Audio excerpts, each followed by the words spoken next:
livro em áudio com direção de Cristiane Batista. Inscreva-se, grata. Gilles Deleuze e Félix Guattari. O que vai mal na psicanálise? Vimos como os dois sentidos de processo se confundiam, o processo como produção metafísica do demoníaco na natureza, e o processo como produção social das máquinas desejantes na história. As relações sociais e as relações metafísicas não constituem um após ou um além. Essas relações devem ser reconhecidas em todas as instâncias psicopatológicas, e sua importância será tanto maior quanto mais nos defrontarmos com síndromes psicóticas que se apresentam sob aspectos os mais embrutecidos e dessocializados.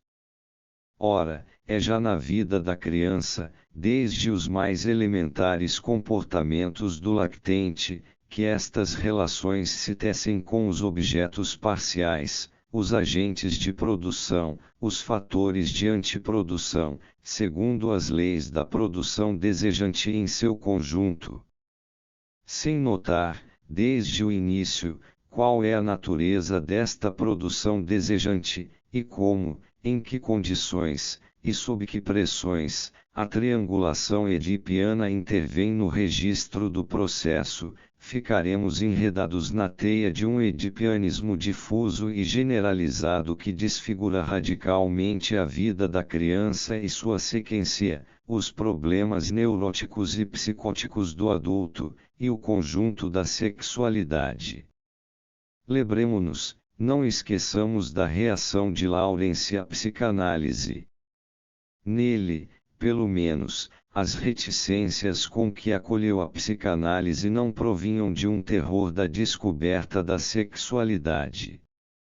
Mas ele tinha a impressão, pura impressão, de que a psicanálise estava em vias de encerrar a sexualidade numa bizarra caixa com ornamentos burgusas, num tipo de nauseante triângulo artificial, que asfixiava toda a sexualidade como produção de desejo, para refazer de uma nova maneira um sujo segredinho, o pequeno segredo familiar, um teatro íntimo em vez da fantástica fábrica, natureza e produção.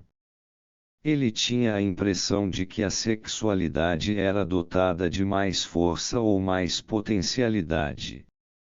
E talvez a psicanálise chegasse a desenfetar o sujo segredinho, mas não seria melhor por isso pobre e sujo segredo do moderno Édipo tirano. Será possível que, assim, a psicanálise retome a velha tentativa de nos rebaixar, de nos aviltar e de nos tornar culpados. Michel Foucault pôde assinalar a que ponto a relação da loucura com a família se funda num desenvolvimento que afetou o conjunto da sociedade burguesa do século XIX, e que confiou à família funções através das quais eram avaliadas a responsabilidade dos seus membros e a sua eventual culpabilidade. Ora, na medida em que a psicanálise envolve a loucura num complexo parental e reencontra a confissão de culpabilidade nas figuras de autopunição que resultam do Édipo, ela não inova, mas completa o que a psiquiatria do século XIX tinha começado, erigir um discurso familiar e moralizado da patologia mental, ligar a loucura à dialética semi-real semi-imaginária da família, e nela decifrar o incessante eitontado contra o pai, a surda contraposição dos instintos à solidez da instituição familiar e aos seus símbolos mais arcaicos. Assim, em vez de participar de um empreendimento de efetiva libertação, a psicanálise se inclui na obra mais geral da repressão burguesa, aquela que consistiu em manter a humanidade europeia sob o jugo do papai e mamãe, e a não dar um fim a esse problema.